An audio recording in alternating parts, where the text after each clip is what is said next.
Continue to bring you all the developments in relation to the Russia-Ukraine conflict. But we move on now, and Russia and Syria have agreed to strengthen ties and review past agreements that were decided under the previous Assad regime. Syrian Foreign Minister Assad al-Shabaini met with his Russian counterpart Sergei Lavrov in Moscow, requesting continued support amidst complications in relations. Meanwhile, the future of Russia's military bases in Syria remains unclear, as the new government is yet to decide on allowing Moscow to keep them or not.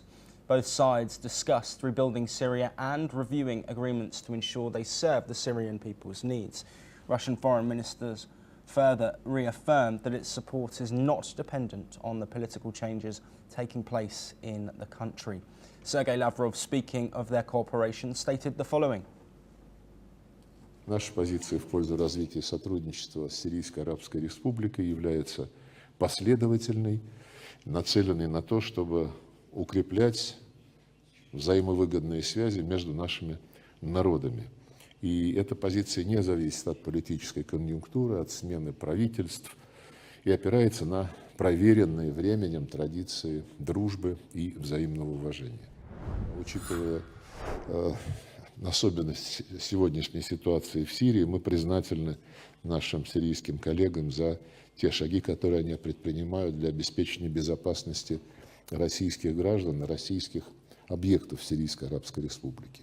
И мы прекрасно понимаем, что новые власти в Дамаске заинтересованы в том, чтобы привести всю законодательную базу своего общения с иностранными государствами в соответствии с интересами сирийского народа, как их видит нынешнее руководство. Поэтому мы условились провести инвентаризацию всех имеющихся.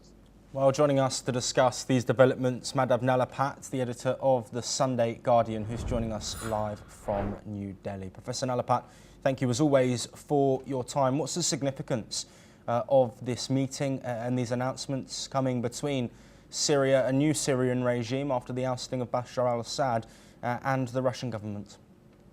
Well, the fact is that given the reality of the Russia-Ukraine conflict, which shows very little sign of winding down, it's important for Russia to have a presence in that part of the world.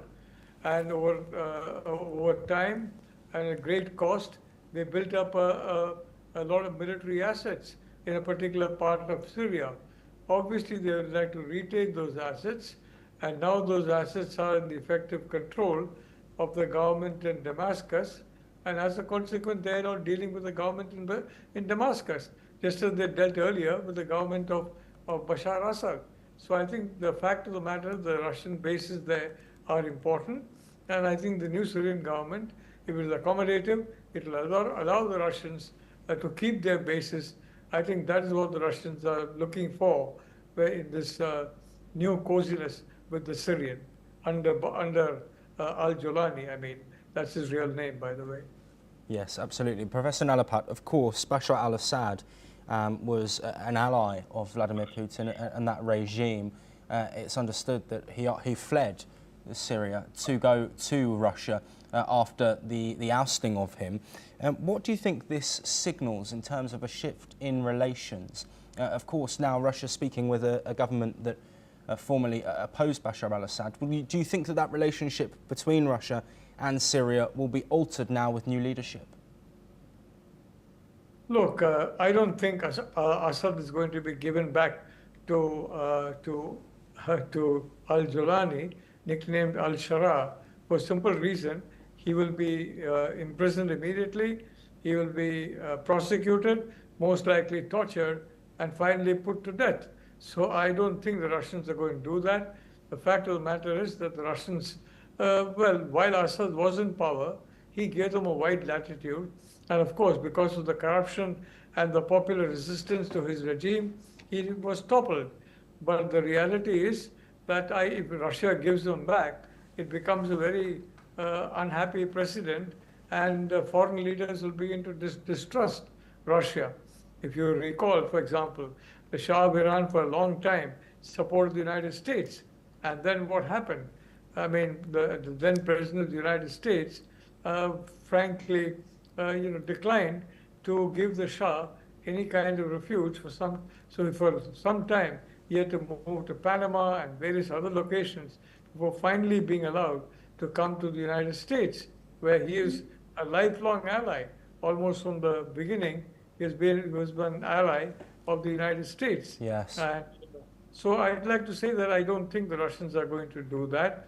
They're going to keep Assad there, but I think they'll ask him to keep a very low profile, not get involved in Syrian politics, and they will continue their effort to build a relationship with Russia. I mean, the Syrian regime, in my opinion, will I think, go ahead with building a good relationship with Russia, because that's also important for the Syrian regime. Yeah. And therefore, I expect this coziness to continue, irrespective of the fact that Bashar Assad is now in Moscow, and you can see very, very quiet indeed. Yes, Professor Nalapat, we are unfortunately out of time, but thank you ever so much for joining us on the programme today. Let's move on now, though, and in a post today on